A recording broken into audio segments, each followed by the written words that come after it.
সকালবেলায় উঠে দেখো, এটা হচ্ছে নন্দ উৎসবের আয়োজন হচ্ছে জন্মাষ্টমীর উপলক্ষে। দুধ রয়েছে, দুধটা গরম করব, খেয়ে বানাবো। এখানে আলুর দম করব, ময়দা রয়েছে, লুচি করব। তো এখন সব সরঞ্জাম নিয়ে বসেছি। আজকে হবে নন্দ উৎসবের আয়োজন।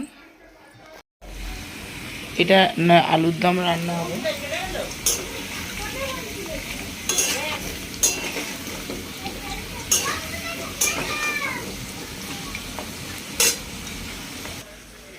আলুগুলো ভাজা হয়ে গেছে, এখন মশলা পাকানো হচ্ছে,